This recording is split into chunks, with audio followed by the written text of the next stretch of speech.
Breaking here just into our newsroom, 7-year-old Desimani Berenger has now been found. If you were watching on WXAI just a moment ago, we were telling you about this missing child out of High Point, and police there now say she was found and is safe. She was reported missing around 1:30 this morning, and like we just said, we are told that she has been located and that she is doing all right. Time now 8:03. A person that went missing on the Dan River yesterday still has not been found as of this hour. Stokes County Communications says Danbury fire officials are leading this search, and they plan to start that back up just around sunrise this morning, so they should be well underway into that. Hoping to get more details for you here shortly.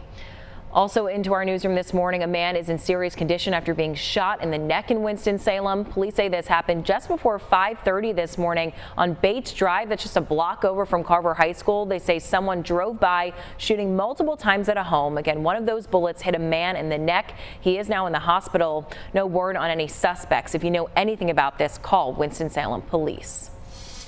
This weekend, protests continue across the country in response to the Supreme Court's 5-4 decision to overturn Roe v. Wade. Friday's landmark ruling stripped away federal protections for abortion that had been in place for nearly 50 years. Last night in Winston-Salem, hundreds of people gathered in Winston Square Park as well as Bailey Park, upset over the decision. Many brought signs saying, "We will not go back. Abortion is health care and women's rights are human rights."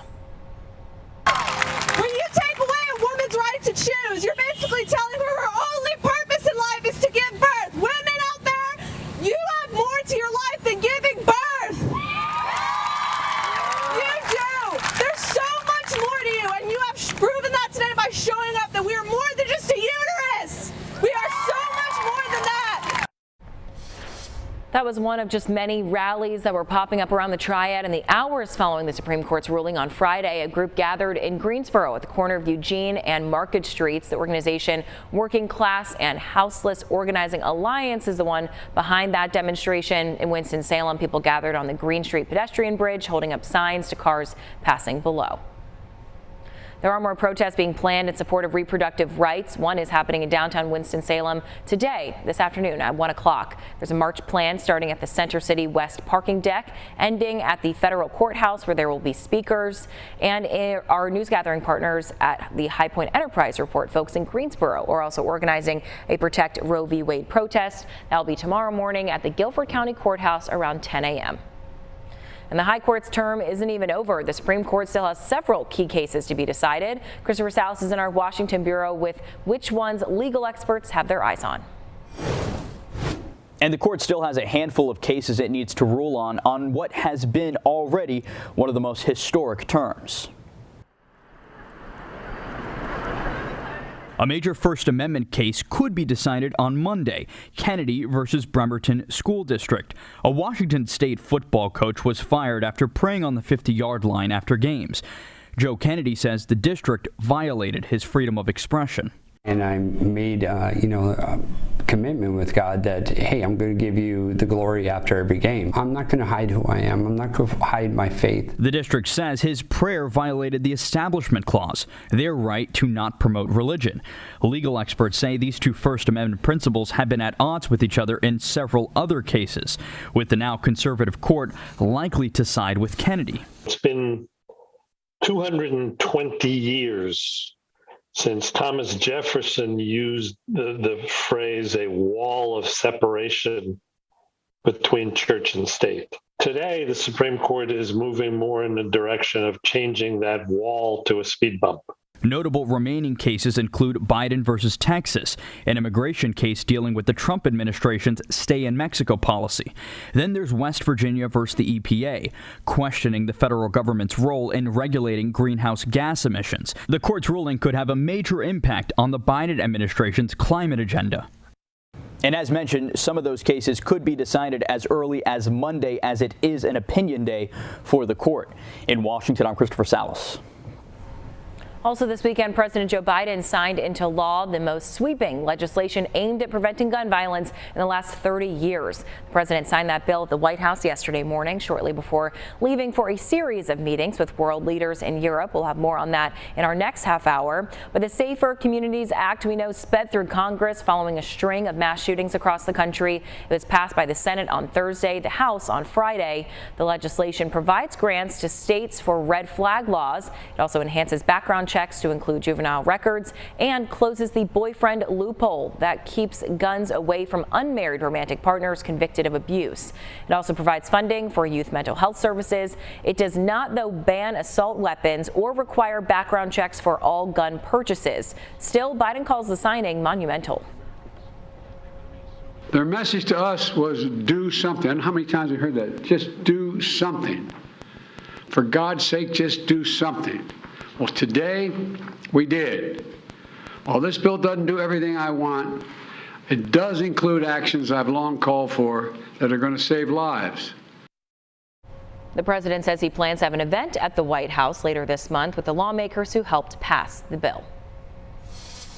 New this morning, an Iredell County man is dead after rear-ending a car while on his motorcycle. State Highway Patrol says that crash happened just before 6 Friday night on I-77 South, right near mile marker 47. That is in Iredell County. We're told a 16-year-old in a pickup truck had started braking because of heavy traffic ahead, and a 58-year-old motorcycle driver did not reduce his speed fast enough, running into the back corner of the truck and flipping over. We're told he died at the scene. The driver of the car was not injured. Police say no charges are expected to be filed against that driver. Also new overnight, a convenience store in Winston-Salem was robbed very early this morning. Police say they were called to the Sheets on Fairlawn Drive around 2:30 a.m. The clerk telling them one suspect attempted to pay for something with cash. When the clerk opened the register, 2 other people attacked them. Police say these 3 suspects all took cash from the register and left in a red compact car. A Pofftown man is now facing more charges related to the crash that sent him and another driver to the hospital earlier this month. This happened back on June 6th. Winston-Salem police say Trevor Vester was driving on Skylark Drive when he crossed into the opposite lane, hitting another car. That car caught on fire. Both he and the other driver had to be airlifted to the hospital with serious injuries. Winston-Salem police say after further investigation, Vester now faces felony charges, aggravated serious injury by vehicle, as well as assault with a deadly weapon inflicting serious injuries. Earlier this month, he was also charged with several violations, including driving while impaired. Now on WXAI, a woman faces new charges after a deadly crash in Lexington. This is 35-year-old Amber Whitaker. She's now charged with felony death by motor vehicle and felony serious injury. That is in addition to several other charges. Now, the crash happened on Tuesday morning. An 8-year-old died who was in her car, as well as the 3 other children who were in there. They were badly hurt. One is still in critical condition this morning. Whitaker is being held on a $500,000 secured bond. She's set to appear in court on July 28th.